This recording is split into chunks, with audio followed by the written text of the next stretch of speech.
TX Factor is brought to you in association with Martin Lynch & Sons, the world's favourite ham store, and Yaesu Muse & Co. Japan.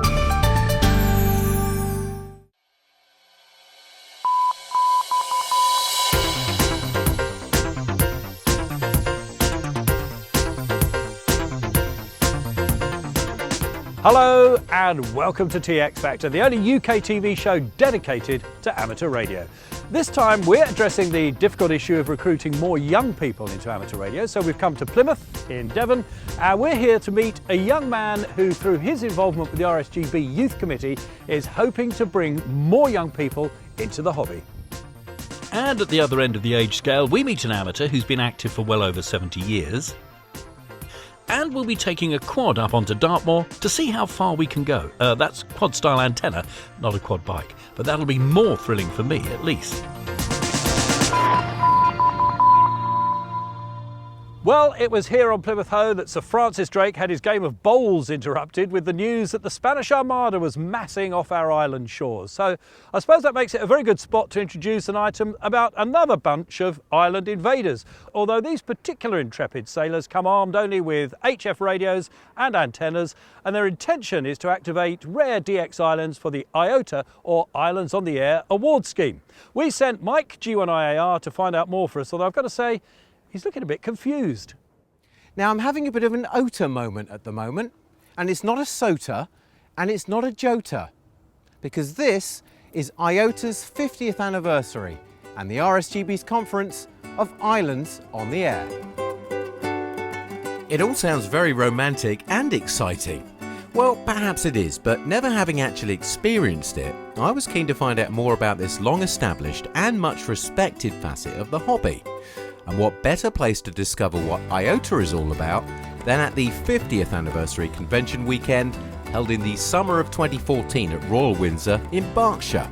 There I met up with the current RSGB manager of IOTA, Roger Ballister, and I asked him how it all started half a century ago. It was Jeff Watts, who was a leading shortwave listener at the time, who developed the idea that there should be an award program, there should be an activity program that concentrated on islands. It was in 1964, and we're celebrating now the 50th year of that. Without the IOTA program, we feel that amateur radio would be at something of a loss, because there are millions of contacts that have been made purely because of the award program in the last 50 years, and that is a plus. It is activity rather than anything else that we feel that is the raison d'etre of the program. For one long-standing member, the early days of the IOTA organisation were quite parochial. Because actually it became very international, but in the beginning it was not very international. It was a guy from Norwich. His name was Jeff Watts. I don't know if they have mentioned that name. He was a very old guy. He had eye problems. And I corresponded him. He was typing everything, and he had very, very much difficulties to type because he had problems. So Roger Ballister took over, and then it really became. Rogers have been doing a very, very good job, and it has really become very international. So what actually is the essence of IOTA? The driving force that makes it so attractive to many amateurs across the world?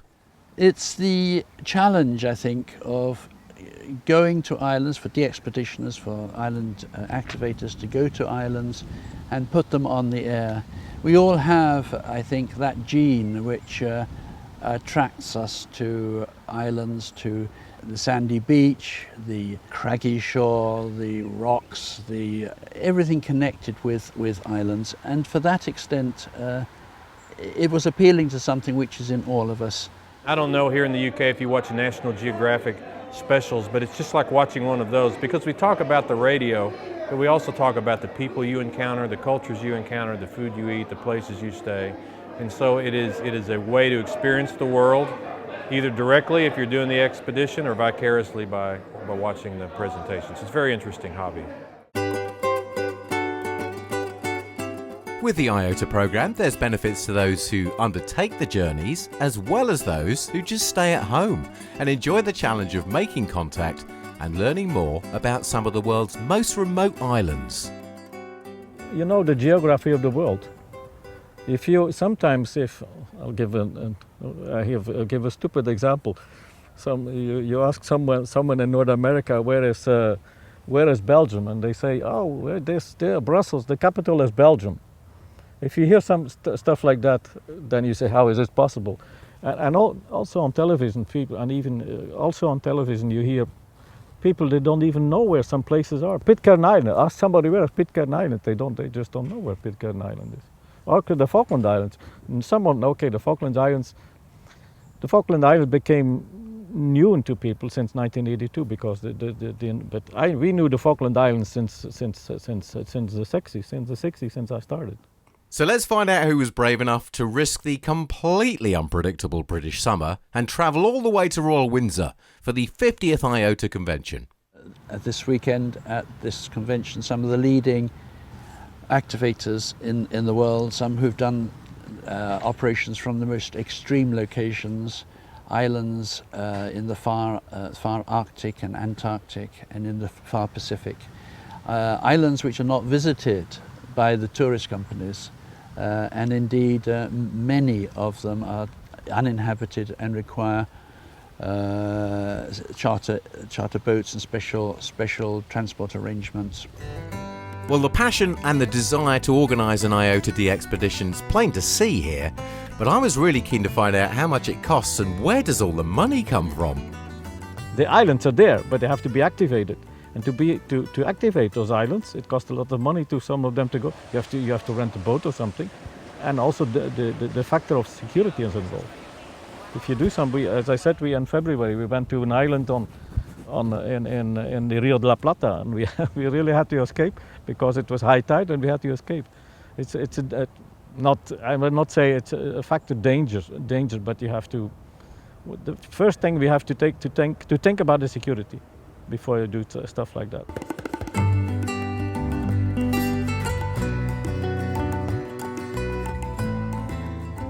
These islands are broken up into 1,200 groups across the world, and so some of them very rare spots, very expensive to get to. And as the program has matured, the tougher islands have remained to be done, and of course now those motivated want to go. And there's always the question of funding. There's always a willingness, but you have to have the funding. And so we established an organization called the Island Radio Expedition Foundation. And in the U.S., we're able to form a charitable organization, and the contributions are tax deductible to U.S. citizens. And so we formed this organization 15 years ago, sought contributions, and we not only get contributions from Americans, but those who would feel good about contributing to the hobby also contribute. We have many contributors here in the UK. CDXC is a group of radio amateurs. We're now over 900, and we are all interested in VX, long distance communications. We have probably 75–80% of our members in the UK, but a large overseas membership, many of whom have had contacts with the UK in various ways. We now sponsor around 20 expeditions every year, and we might put in 500, 700 pounds into a particular expedition. And when it's a good feeling to be able to provide funds to these organizers, many who might not fund it themselves. Many Indonesians are doing this now, and when you make a simple $500 grant to their trip, it pays a significant portion of it. They otherwise might not be able to go. And it makes you feel good about doing that, and it's your contribution to the hobby.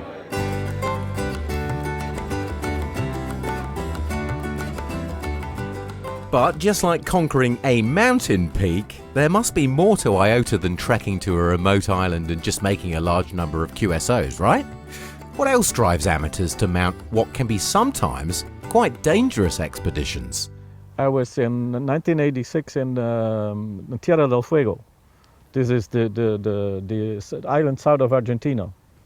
And okay, they were still talking about the Falkland Islands, and I said, I was so close, I was about 400 kilometers away from the Falkland, and I was on Tierra del Fuego, and I said, this place I really would like to go, and that was, I'm talking 1987, 88, and Well, I was in the Falkland Islands in 2009.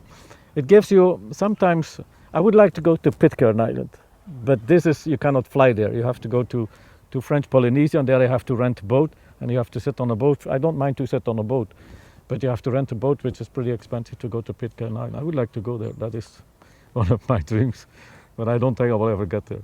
After a day at the convention, I was beginning to warm to the ethos of IOTA, and I felt a real strong sense of bonding that's held the program together for the past 50 years. Yes, there's a community, and there are those who are more adventurers, and it's like, where are you going next? Because I need this island, please go here. And others who will collaborate, and they'll get together at this convention and decide, hey, let's get together and go. So anytime you get them together, something new is going to spin out of it in the next few months. The portable operations side, field days, and just generally getting out there having fun as a club or a team, there's heaps of potential, not just locally, going overseas, having holidays, just amazing. The potential's just unlimited. What and you you're can meeting do. new people. Meeting new people, seeing new places. Ramsay Island, it's amazing. Just spectacular location. Never been to a European island before. That was my first. Unbelievable. I will be back. Fantastic. So. Of course, it's a challenge, their equipment, and whether they're going to be able to make the contact with other amateurs around the world on islands. We ourselves are on an island, and it's basically part of the gene, part of the DNA that we have, that we want to encourage contacts between stations and to increase that activity, which is the most important thing about the program. The best one, and it really goes across all of the expeditions, is when you get to the location and you set up all of the equipment, or kit you would say here in the UK. You'd set up all of the kit and you plug the antenna in and you turn on that radio and everything works. That is the best moment. And then you know you're in business, and you put out a call and you have the worldwide ham community waiting to call you. It doesn't get much better than that. Well, I don't know about you, I've never done any IOTA stuff before in the hobby, but I'm completely fired up about getting involved. These guys are so passionate about what they do, yet they still want more. So IOTA is something that I've definitely got to try and get involved in. I can kind of see myself going to a deserted island with the blue sky, the sunshine, the beach and the sand, a long wire antenna up a palm tree, a microphone in this hand, a beer in that hand, and for me, that'll be Islands on the Air.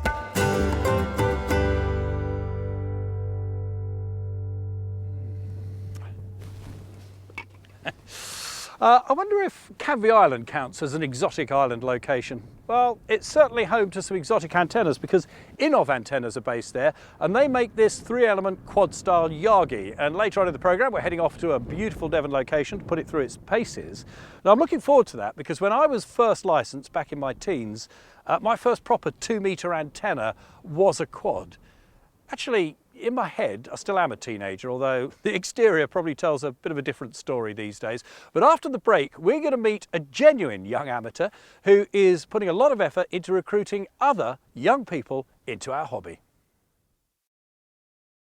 The folks at Martin Lynch & Sons have finally moved to their brand new home in Staines near London's Heathrow Airport. The new superstore is just a few minutes walk from the Staines mainline railway and only 5 minutes drive from junction 13 off the M25. It's the largest dedicated ham radio showroom in Europe, so why not pop in and see the massive array of new and used equipment. Even though it's 4 times the size of the old Chertsey shop, complete with a massive workshop facility, you'll still be greeted by the same old friendly faces. Martin guarantees you will love the new premises. See our website for full details.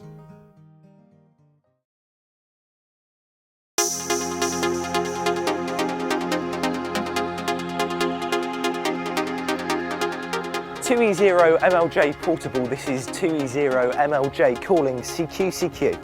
.2E0 MLJ portable, G0 FGX portable. Indeed it is, Bob. Great stuff. 2E0 MLJ portable, G0 FGX portable. Good. Well, we'd love to have a chat with you about the RSGB Youth Committee, so just keep walking down the Esplanade and you should bump right into me. I will see you there in about a minute's time. Thank you very much. 2E0 MLJ portable.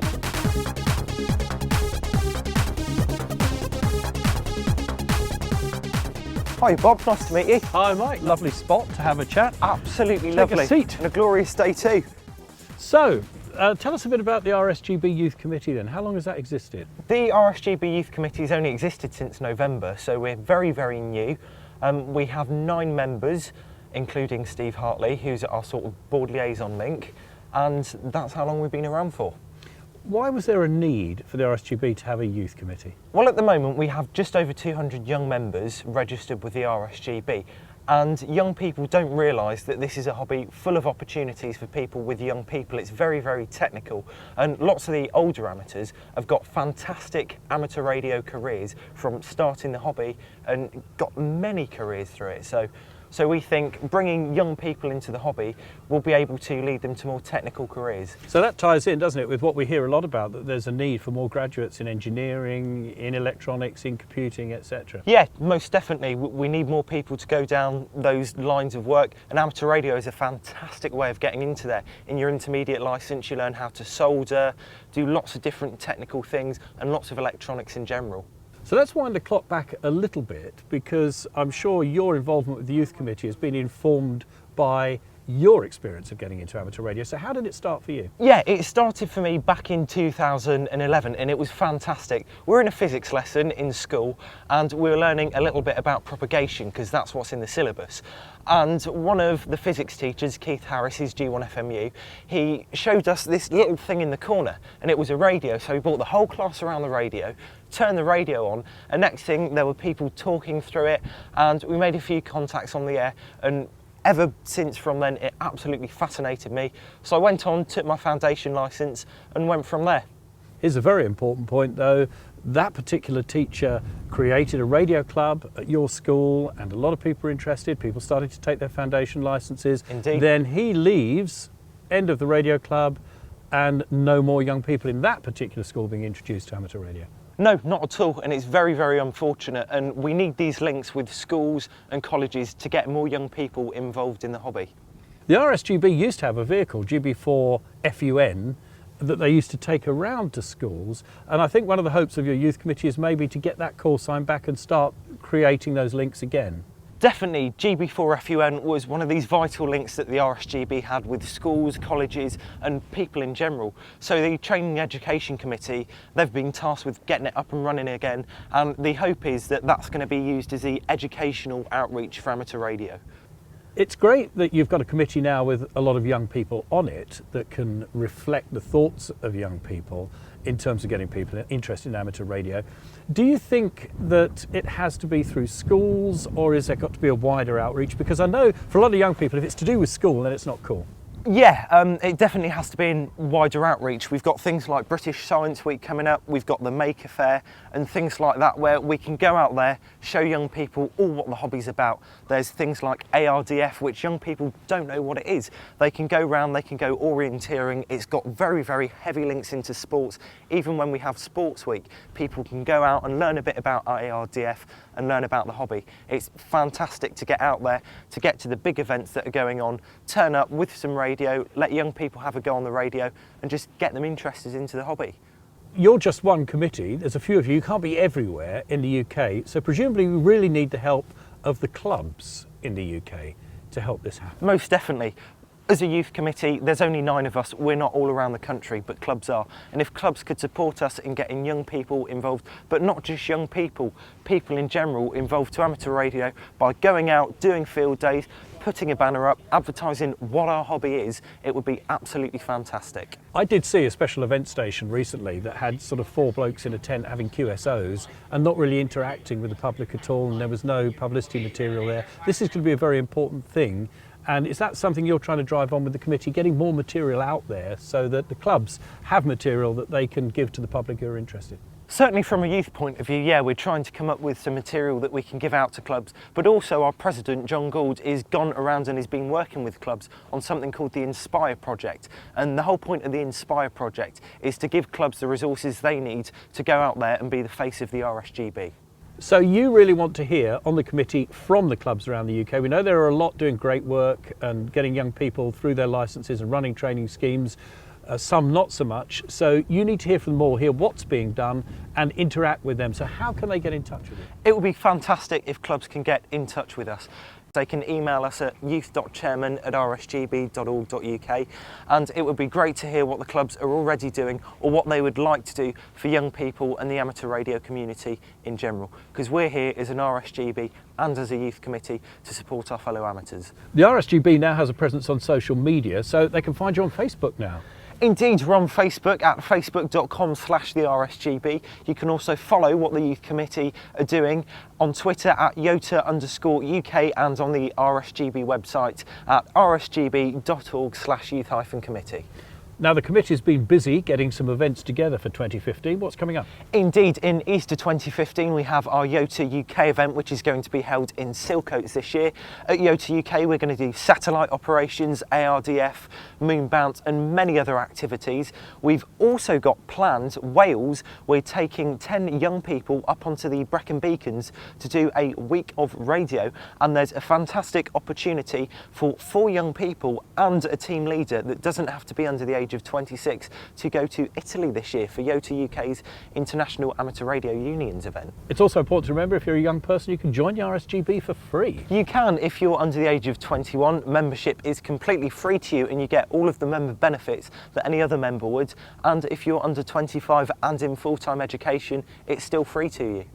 Now, we've been talking about the UK, of course, but we know we have a lot of overseas viewers to TX Factor, so we'd love to know what your clubs or societies do in your particular country. Do get in touch with us. All the details on the website, txfactor.co.uk. And Mike, I think for those worried about the future of amateur radio and getting more young people, you and your committee are something of a beacon of hope for the future.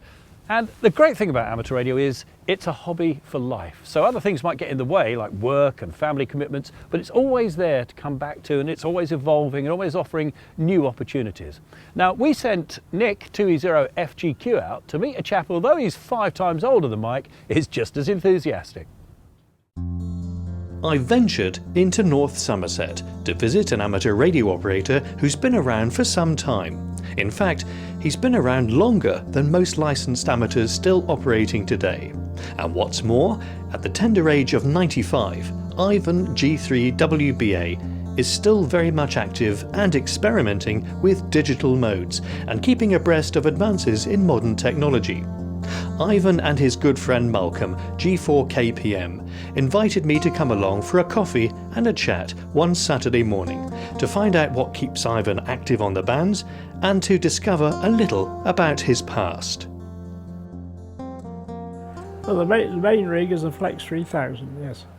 I call CQ on 14236, which is a recognised frequency for digital, and if anybody is on digital, that's the frequency they would use. That seems to be the most popular frequency. There are other frequencies on other bands, but I've never had any contacts. Just 20 meters, that seems to be the recognised one if anybody is going to use it. Well, I like to keep up with things. I mean, as soon as software radio came along, SDR, then I was in time to go for it. Otherwise, it's standing still. I mean, there's been marvellous advances since digital came along. And I was keen to get with it. So I'm still there and looking for the next thing. But you know, it's a question of getting the equipment to really enjoy it now, because things are changing, and you do need to change or improve your equipment a bit. So at age 95, you're still learning something every day. Do you manage to impart that knowledge to other people? Yes, I do. If I can get the people that are interested in it. So tell us about your early years, Ivan, because I think it's safe to say that you must have gained most of your electronic knowledge during national service. Well, I was in the printing and packaging industry, and I had nothing to do with electronics there.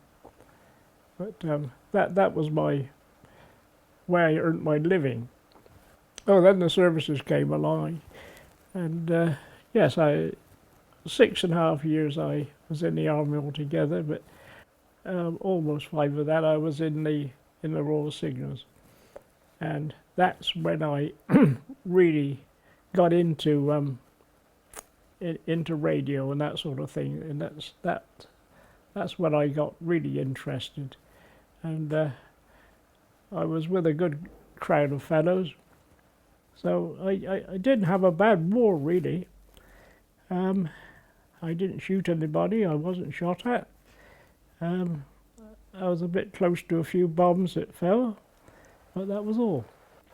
So Ivan, you're 95 years old currently, and over the last 75 years or so in electronics and amateur radio, you must have seen quite a few technological advances. So over all those years, how has the hobby changed for you? When you get good band conditions, plenty of sunspots, then, you know, amateur radio really comes into life then. At the present time, this last sunspot cycle was not very good, and it's just past the peak. So I don't know what to expect now in the near future. It's not going to be terrific. So what it's going to call for now, and this is what I'm thinking about, is increasing the reception capability by changing from the Carolina window, which I have now, to a 3-element beam. And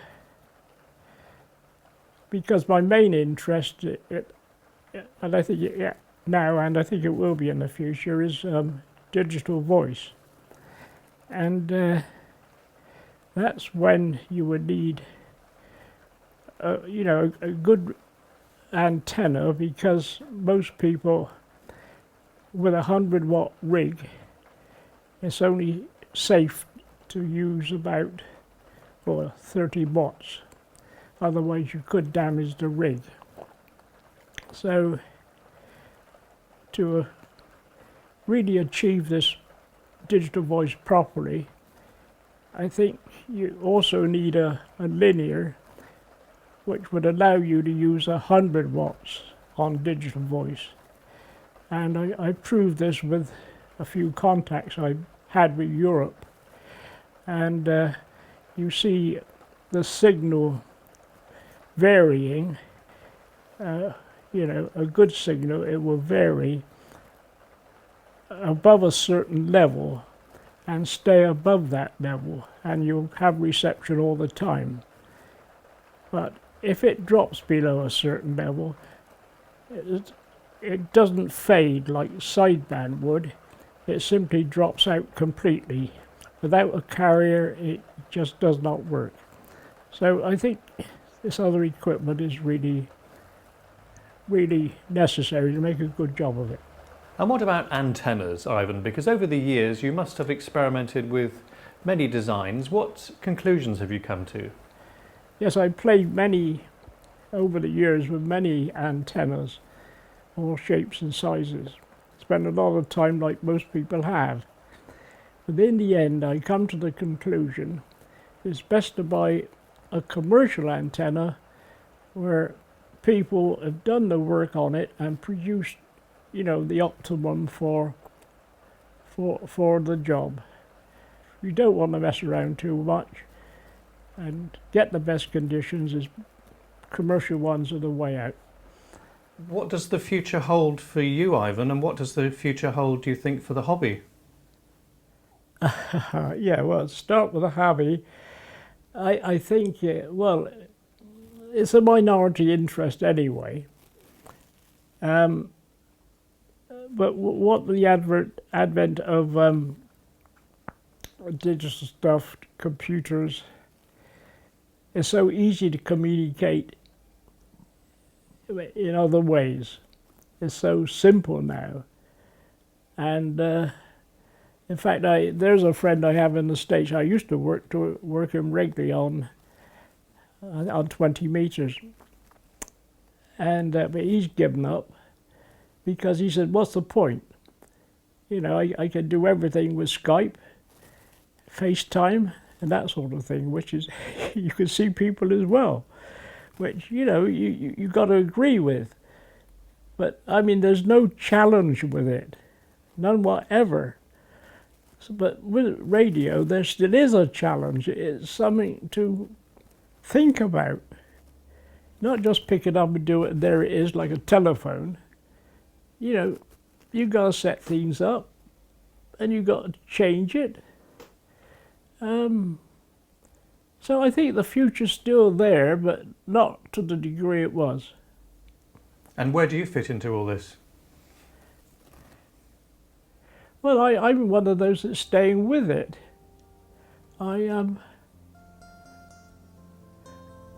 There's a future for me in it, let's put it that way. What anybody else decides is up to them, but yes, there's a future for me in it. And I'm sure there is with a lot of radio hams still, but not so many. Good on you, Ivan. An inspiration to us all, I think, and long may your involvement in amateur radio continue. Now, this is the Plymouth Naval Memorial, and isn't it incredible to think that Ivan was born just at the end of World War I and is still involved in amateur radio today? In the next part of TX Factor, we're going to find out who's won that Yaesu VX3 Handy, kindly supplied by Martin Lynch & Sons, and we're off to Dartmoor to put that Innov Antennas quad-style Yagi through its paces. If you're wondering what to do this coming Saturday, you're fed up with the weather, nothing much on the bands, why not spend a day out at Martin Lynch & Sons' new superstore in Staines, Middlesex? It's easy to get to and just a couple of minutes walk from the Staines mainline railway and only 5 minutes drive from junction 13 off the M25. With a massive new showroom packed with ham radio products and free tea and coffee, you'll always find a friendly welcome and the best prices too. The huge Staines shopping centre is just a few minutes walk away, so your partner may well want to meet up after their own shopping trip. Our Saturday Superstore opening times are 9 AM to 4:30 PM. So see you this Saturday and mention TX Factor when you're making your purchase for a free gift.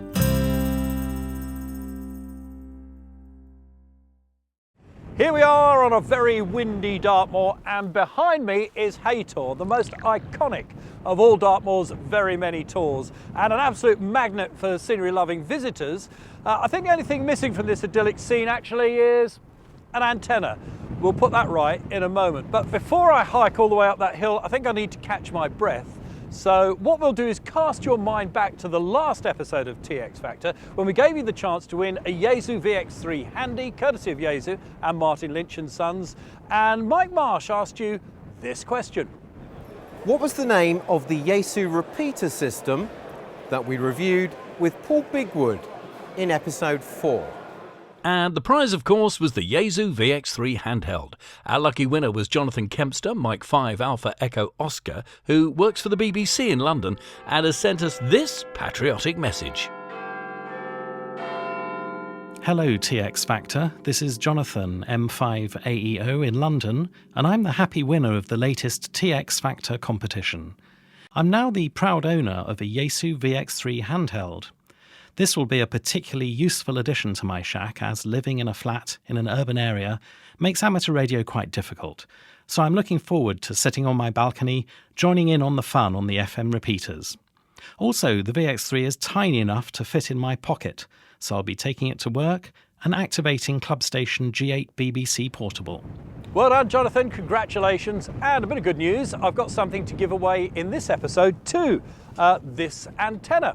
In actual fact, we're going to send you a brand new one of these if you're the winner of our competition. And this is the Innov Antennas 3-element quad style Yagi. At the moment I've got it folded flat, but I just have to go like that. And there we are, a quad ready to go. Ideal for SOTA, mountain topping, doing the kind of portable work we're going to do with it today, but equally at home in a permanent location. Now, if you'd like to win it, all you have to do is go to our website, that's txfactor.co.uk, then go to the TX News page on our website. That's where every week we put our podcast of the GB2RS News from the Radio Society of Great Britain. Just click on the competition link and you're in the draw. As easy as that. Right, what that lump of rock needs is this.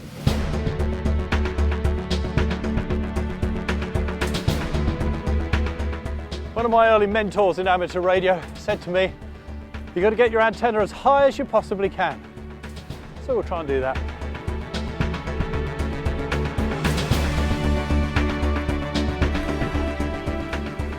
Wow, look at this. Now this is a spot to do a bit of 2-metre SSB from. Who says ham radio is not good for you? It's got my heart going today. Right, we're not here to look at the view. Let's get this antenna up. Right, I think we're nearly ready to give it a go. Let me just tell you a bit about the specs though before we go any further. Now, this quad style Yagi is designed by Justin, G0KSC, the owner of Innov Antennas. He designs all the antennas that they build. And he tells me the advantage of this design is the short boom length for a lot of gain. It's very rigid construction as well. And these are full wave loops or full wave quad elements. And the advantage of those is apparently it gives you a much bigger bandwidth. Well, we'll put that to the test in a moment because I've got the antenna analyzer here so you can see what the bandwidth of the antenna is like. Gain wise, according to the stats here, you get 8.9 dBi gain, 10 metres above the ground, 14.68 dBi, and the front to back ratio peak is 24.25 dB. So it's pretty good performance for such a relatively small antenna. And they do a 5-element version of this as well. So let's point it in the direction of where we might get some DX contacts on 2 metres sideband. Just before we actually put out a call, let's just see how it performs on the antenna analyzer. So let's get ourselves within the 2 metre band, 145, there we go, look at that, 145.6. And if we tune down to the sideband end, look at that, perfect SWR to well below the 2 metre amateur band, so we're not going to have any problems with that. So let's get ourselves onto 144.300 with a bit more power now.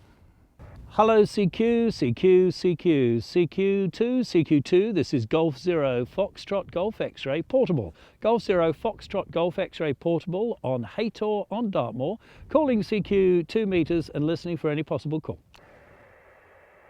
Golf 0 Fox Golf X-Ray Portable, this is Golf 0 Romeo Quebec Lima, roger. Golf 0 Romeo Quebec Lima. This is Golf 0 Foxtrot Golf X-Ray. Thanks very much for the call. Can we QSY off the call? The name here is Don, Delta Oscar November. Location is Devon, so we're not a great deal of distance apart. I'm in a small rural village called Roger. Milton. So it's a really good performer, and I thought what we could just do a quick demonstration for our viewers as to the front to back ratio. So if you give us a couple of minutes transmission, I'll just turn it round so the back of the beam is on you, or the back of the quad is on you, and we'll see what the difference is in the signal, because you're a monster signal at the moment. So give us a transmission and I'll swing it round from G0 FGX Portable. Yes, okay then, Bob. G0 FGX Portable, Golf 0 Romeo Quebec Lima. And look at that, off the back of it, he's gone. Yourself there, it's a bit drizzly here. So I think that proves that that works. Thanks very much, Don, for your help with the test, and 73s from us up here on Hator. This is Golf 0 Foxtrot Golf X-Ray Portable Clear. There we go. So that was a good test of the performance of the antenna and the front to back ratio. Worth mentioning the mechanical construction. The fact that you've got these larger size elements rather than a quad that's just got wire elements, that means you get a much better bandwidth. And also, the interesting thing is as well, the gain for the size of the boom, up to about 7 elements, compared to the traditional design, you get much more gain for the length of the boom. So for a great little compact antenna, the performance is great. And as you can see, mechanically very well constructed. It's all marine grade stainless steel fittings on it, so I think it can stand up to the most extreme weather conditions. Well, that's it. Up here on Haytor, we're beginning to lose the light, and I happen to know that down there there's a very good pub, so I think it's time we got ourselves in front of a fire with a pint. Just before I go though, a reminder, you can win this antenna. All you've got to do is go to txfactor.co.uk and go to the TX News page. Now that's where every week we put our podcast of the GB2 RS News from the Radio Society of Great Britain. There's a competition link there, just click on that, you're in the draw, as easy as that. That's it for another edition of TX Factor, the only UK TV show dedicated to amateur radio. And of course, the RSGB now has a presence on social media, so that's... On me. On me? That's correct.